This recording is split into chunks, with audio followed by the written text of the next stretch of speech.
I'll tell you what, 2020, what a year it has been. We have seen so much weather come through our country here, including snow. This was earlier today in Golden, Colorado. Accidents, unfortunately, on I-70. You can see why here. September 8th, September 9th, a couple of the snowiest days in the history of Colorado. And that's just really the start of what could be a very active fall season here. We have numerous wildfires out to the west. We've already had a major landfalling hurricane coming in through Louisiana. That was, of course, just a week and a half ago. We've seen tornadoes. We've seen flooding, just about everything going on in the country this year. And September marks FEMA's National Preparedness Month. And joining us now to help prepare is Bridget Bean. She is the acting deputy administrator for resilience for FEMA. Bridget, thank you so much for being here with us today. We appreciate it. Now, this year's theme is Disasters Don't Wait, Make Your Plan Today. So my first question is, do you feel like 2020 has lived up to that statement? It has more than lived up to that statement, much like you just described. Who could have anticipated snow in September?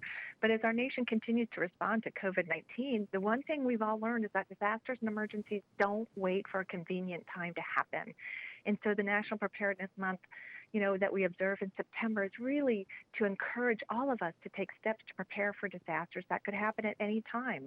And with the wildfires in California, the snow in Colorado, the hurricanes, we've had floodings in the heartland of America. I mean, it's just happening all under and in the guise of the pandemic. And so it's really important that we plan now.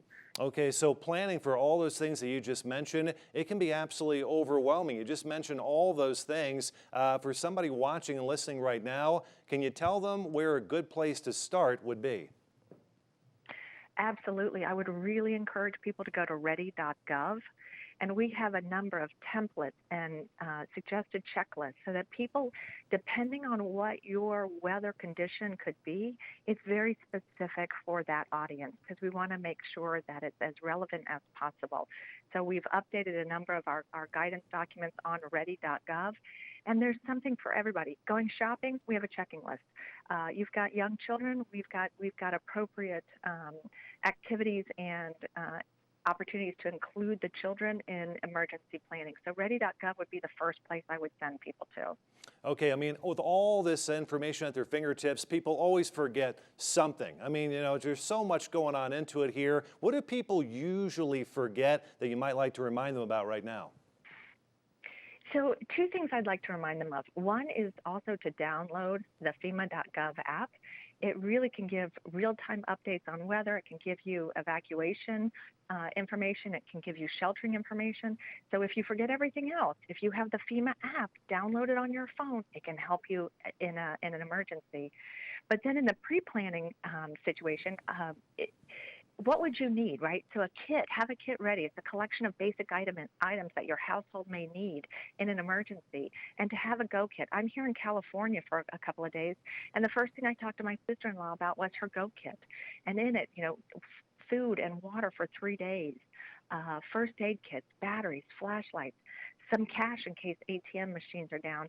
And really important is to make sure that you have all of your important documents on a flash drive in case something should happen to the physical documents in your home. So you could have the documents with you or on a flash drive.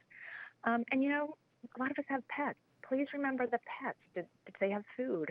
I have grandbabies. I need to make sure that we've got diapers and medicine and things. So the checklist that we have on ready.gov help you customize your go kit to your particular needs. So download the FEMA app, go to ready.gov, and make your plan today. Bridget, those are all great ideas and great information, but you mentioned it kind of earlier here. This year is a little bit unique. We have COVID going on. The world is changing. What things do we need to add into our typical preparation plans? So 60% of Americans say they're ready for a disaster. Those 60% and everyone has to look at their emergency plans, their go kit, and make sure that they have extra face coverings, make sure that they have hand sanitizer, make sure that they have wipes because you don't know where you're going to be. So again, it's really thinking about in the COVID environment, COVID-19 environment, what do you need to do? So if you need to evacuate, you want to think if you're in some kind of sheltering situation, you want to make sure that you have everything you need to almost be self-sufficient.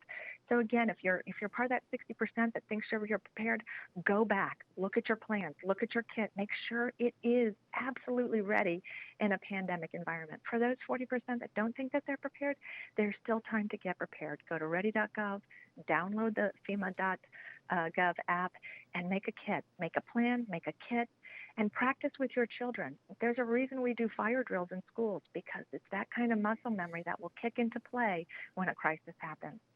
Bridget Bean, thank you so much for sharing all this information with us. We truly appreciate it, and thank you for all you do and all FEMA does for the entire country. We couldn't do it without you. Once again, Bridget Bean from FEMA. Now, one of the things we're watching again today is potential flooding out across the central U.S. That's been another big problem. Look at all this rain coming down out across Ohio. Excuse me, yeah, as we look at Ohio, just from the other day, the amount of moisture that has fallen in this area led to flooding. The same system is stalled across a lot more of the central and southern parts of the country, and that system is going to tap into a lot of Gulf moisture and just continue to train these showers and thunderstorms over the same area, giving us more flooding concerns, but now shifted farther south. We've already had flood warnings in effect through areas of Austin and San Antonio this morning. I mean, check out the 24-hour rainfall just to the north of Abilene, over 7 inches coming in, and we're about to add more to that. Again, there are some of the ongoing flood warnings, some of the flood watches that remain in effect through the rest of the morning hour, but anywhere that's highlighted here, that's where we have the potential to see some flooding. And as you get into the darker colors, that's where it's more likely, if not already taking place. So we'll be following this forecast with widespread showers throughout the morning hours. And remember, you can always head over to weathernationtv.com.